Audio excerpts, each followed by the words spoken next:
законда жашайлы, законду сыйлайлы деп атпайбызбы.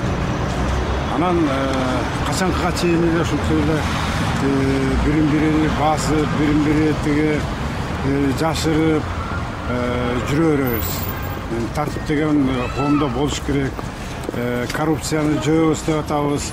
Коррупция ушундай күч менен жоюлбаса, анан кийин сен жакшы, мен жакшы, сен мага тийбе, мен сага тийбейм, кийин керек болобуз бири-бирибизге деп эле бир 100 киши эле ошол жакта жүрө бергени болбойт. Анан мындай дагы бир кеп бар. Жылкы уурдаган адамды,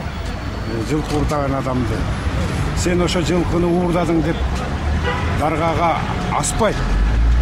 Бир жылкы башкалар уурдабасын деп даргага асат.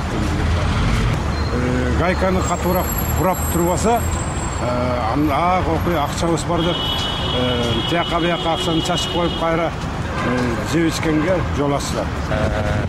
Жок, кылмыш иши козголуш керек эгерде чын болсо да, анан бирок азыркы мезгилде кылмыш иши козголгон күндө дагы депутаттар өзүнүн жолун таба алат анын чыгыштычы. Мен мындайча айтканда бизде мыйзам иштебейт деген немедемин, ойдомун. Себеп болсо 1000 кылса дагы бир кандайдыр бир кычын табып чыгып кетишет. Анан ал куугунтукка дагы жарашпайт. Жатпайт да, себеп куугунтук болгондо эми любой депутаттын ар биринде өзүнчө бир орусча айтканда тасеги.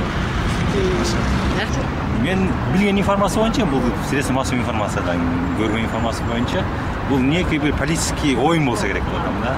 Эки тараптын, мындайча айтканда, аткаруу бийлиги менен айтканда законодательный бийлик ортосунда да, бизде ветви власттар бар да. Ошол ортосунда некий бир политический игра болуп атат го. Бир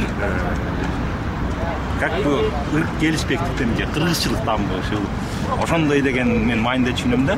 Анан кылмыш козголгондон кийин эгер факт доказать этсе, жазасын көрөт мыйзам чегинде. Эгер кылмыш козголбой факт доказать этилбесе, мен билем бул кандай бир политикалык оюндардын мындай башаты да, бир какой-то бирин көрө албастан, биринин биле албастан деген маанилде да, мындай оюндардын маршрутунан болуп атат го, менимчечи.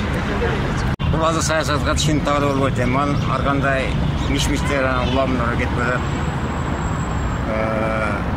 Көбүнчө биз президент башкаргандан президент кишени койгондон кийин президентке ишениш керек да. Качан эл президент кишенгенде гана оңолобуз да. Президент тазалабастан бир тууган уруктар менен каршы чыгып берсе, эч жака барбайбыз биз. Президент кишендикти президент айтканын кылышыбыз керек да. Президент айтканын ол элге салбай эле өздөрү закон боюнча, мыйзам боюнча дагы туураса болот да. Анан эми башка бардыгы да бир эле өңгө чекеш башкалар дагы да. Башкалар да угуш керек, ошону айтканын кылыш керек да. Президент айткандан президентке ишенебиз да биз. Президент менен башка мамлекеттегилер Назарбаев менен сыймыктанат, Путин менен сыймыктанат. Биз дагы качан ошол деңгээлге жеткенде өкмөтүбүз оңолот да. Ансыз оңолушу кыйын да. Менен президент жаман экен, анын кубалары ол качып кетип, башка президент шайлап алып качып кетип жүрө беребиз да.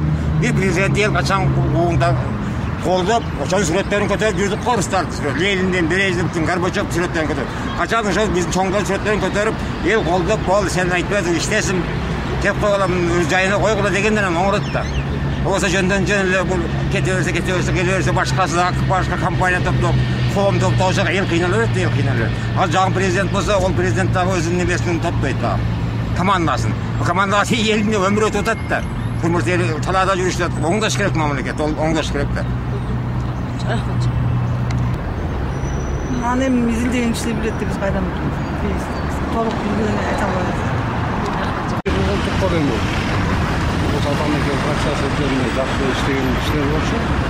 Эми аныктап планда жыйынтык чыгарып, Шыңгоско план Шыкмаматовго иш козготуп аткан. Бул батыраак жыйынтык чыгарып элге билишиш керек. Кандай жаман оюн жок, атамекенчилер жакшы иштер. Анан менин оюм боюнча ошо саясий куугунтукко дейм. Тиги Шыкмаматов аябай жакшы неме берди, интервью берди. Эми салыштырмалуу, ал баарын салыштырып айтты. Мен азыр айта албайм, бирок саясий куугунтук болушу мүмкүн. Себеби Шыкмаматов айтып атпайбы, биздин баягы жасаган эмелерибиздин баардыгы далилденген жок деп атат. Кандайдыр бир кылмыш жогуна тартыла турган эч нерсе далилденген жок деп атат. Менин түшүнүгүм боюнча саясий куугунтук болушу мүмкүн.